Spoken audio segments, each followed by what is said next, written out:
Today I'm going to be learning more about the Swedish military by watching this video. Sweden's military might is on another level.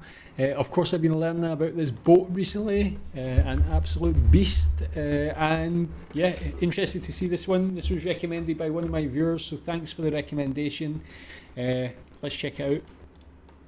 Sweden, the land of ABBA, IKEA, and a military that's on another level? That's right. While you might associate this Nordic nation with meatballs and peaceful neutrality, it has been quietly building one of the most formidable defense forces in Europe. With state-of-the-art technology, a powerful defense industry, and a strategic position in the Baltic, its military might is nothing to scoff at. But how did we get here? And why is this transformation a game changer in today's geopolitical landscape? Let's break it all down. Sweden has long been known for its neutrality. For over 200 years, it avoided getting directly involved in conflicts, choosing diplomacy over warfare. But in recent years, the military doctrine has shifted dramatically. Why? One word: Russia. After Russia annexed Crimea in 2014 and its full-scale invasion of Ukraine in 2022, Sweden realized neutrality wasn't going to cut it anymore. Fast forward to 2024, and Sweden officially joined NATO, ending its long-standing non-alignment policy. But Sweden wasn't just waiting for an invitation. It had already been undergoing its biggest military expansion since the Cold War. The government committed 300 billion Swedish kroner to defense investments, ramping up production, recruitment, and modernization efforts. Suddenly, the neutral Swedes weren't looking so neutral anymore. The nation's military isn't just about numbers. It's about strategy, innovation, and efficiency. It follows a total defense approach, meaning that in times of crisis, the entire country is mobilized for defense. Conscription was reinstated in 2017, ensuring that a trained and ready force is always available. Yeah, I don't actually know too much about Swedish conscription. I know a bit about Finnish conscription. What is the deal here? Is it mandatory? Is it within a certain age range? Have you actually did it? Do you know anybody that has? What does it actually entail? Like, how long is it for, and so on? I actually am a supporter of conscription. I think it's a good thing, even not just for the military aspect, just for people's own development and making them better people. For going into the workforce, I think it helps. I wish Britain had it. I think it was definitely a good thing, but tell me what you think. Do you think it is good or not? This system integrates both civilian and military efforts, meaning that in a national emergency, industries, local governments, and even private citizens play a role in national security. It's a comprehensive approach that makes this Nordic powerhouse uniquely prepared for modern threats. The armed forces consist of three main branches: the Army, the Navy, and the Air Force. Each plays a crucial role in ensuring national security, and together they form a force that is highly capable despite the country's relatively small population. The Air Force is often considered the crown jewel of national defense. At the heart of its power is the JAS 39 Gripen, a multi-role fighter jet designed by Saab. The Gripen isn't just another fighter, it's a game changer. Unlike many other jets, it is built for dispersed operations, meaning it can take off and land from remote roads and hidden bases, making it extremely difficult to target in wartime. The country has mastered this concept to the point where even highways can be converted into makeshift runways in a matter of hours. Is that unique when it comes to jets or planes? Does any other country produce anything similar to this? I think it's very good, especially for a country like Sweden. And yeah, for it to be produced by a Swedish manufacturer for Saab, that's really cool. I don't think I've seen that when I was watching a previous video on Swedish military innovation. So yeah, quite a cool one. This ability ensures that air superiority remains intact even if major air bases are attacked. The Gripen is also known for its advanced electronic warfare capabilities, allowing it to jam enemy radar and disrupt missile guidance systems. With new Gripen E variants rolling out, the Air Force is more prepared than ever to counter modern aerial threats. The Navy is small in size but packs a serious punch, especially when it comes to undersea warfare. The Gotland-class submarines are some of the stealthiest in the world. In fact, during a military exercise with the US Navy, one of these submarines managed to sink an American aircraft carrier during simulated combat without ever being detected. That's how silent they are. The upcoming A-26 class submarines are set to push those capabilities even further, with improved stealth, greater endurance, and advanced sensor technology, ensuring continued dominance beneath the Baltic Sea. Did you know why Swedish warships have barcodes on them? It's so that when they return to port, they can be Scandinavian. Oh, brother, this guy stinks! Beyond submarines, the surface fleet is also highly modernized. The Visby-class corvettes are among the most advanced stealth warships in the world. Built with composite materials that reduce their radar signature, these ships are nearly invisible to enemy detection systems. Armed with powerful anti-ship missiles and air defense systems, they serve as a critical component of the country's coastal defense strategy. The army is designed for defense, but it's well equipped for modern warfare. The country operates a fleet of Leopard 2 tanks known for their durability and firepower. Supporting these tanks are CV-90 infantry fighting vehicles, which provide mechanized infantry with speed, protection, and heavy weaponry. But one of the most impressive assets in the ground forces is the Archer artillery system. This self-propelled howitzer is one of the fastest in the world, capable of firing a devastating barrage of shells and then relocating before the enemy can return fire. In modern warfare, mobility is key, and the Archer exemplifies that perfectly. If that wasn't enough, the military also fields the Mjolnir mortar system, named after Thor's hammer. It's a twin-barreled automatic mortar system that can rain down indirect fire with incredible speed and accuracy. In a battle, this system provides overwhelming fire support, making it a crucial asset in ground operations that even Loki would think twice before crossing Sweden. But national strength isn't just in its weapons, it's in its ability to mobilize. Thanks to the total defense strategy, there is a well-organized system for rapidly expanding military forces in a crisis. In addition to active duty personnel, the Home Guard force is composed of reservists and trained volunteers who can be called up at a moment's notice.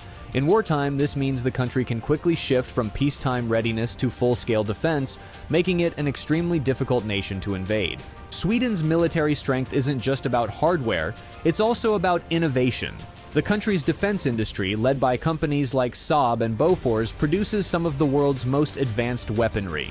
Swedish engineers have mastered the art of blending cutting-edge technology with practical battlefield applications, making their military assets both deadly and efficient. Air defense is a top priority, and Sweden has invested heavily in systems like the Patriot missile defense system and the Iris TSLS. These advanced interceptors allow forces to counter incoming missiles and aircraft before they even pose a threat, ensuring that national airspace remains secure.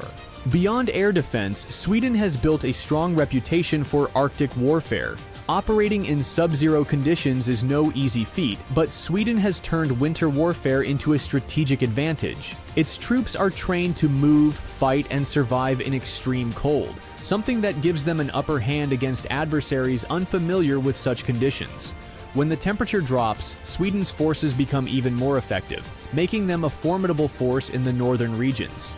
Yeah, that's what I've seen that video showing a couple of the units in the northern regions and the training they go through, how prepared they are as well. It's like the highest level, but you see like everything here is of a high level, whether it is the equipment, the vehicles, all the things that Sweden's producing, all such high quality. Like, I wonder if Sweden is underrated on the international military scene. Like, it seems like, yeah, maybe it's a smaller military, but it's very, very capable.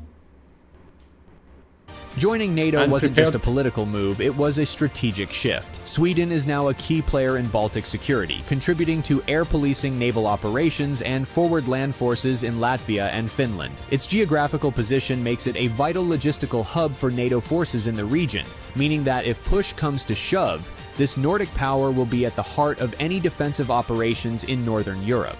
Sweden's military buildup is reshaping the balance of power in Northern Europe. As tensions rise between NATO and Russia, the nation has positioned itself as a crucial deterrent in the Baltic region. With its modernized military and NATO membership, Sweden now acts as both a frontline state and a strategic anchor for allied forces in Scandinavia.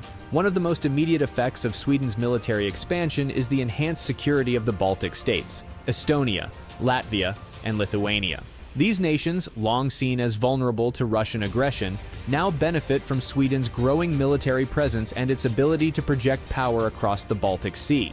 In wartime scenarios, the country could serve as a critical staging ground for NATO reinforcements, ensuring that the Baltic states are not isolated in a potential conflict. Beyond the Baltics, the nation's defense cooperation with Finland has reached unprecedented levels. The two countries have deepened military ties through joint exercises, intelligence sharing, and coordinated defense strategies. This partnership creates a powerful Nordic defense bloc, further complicating Russia's strategic calculations in the region.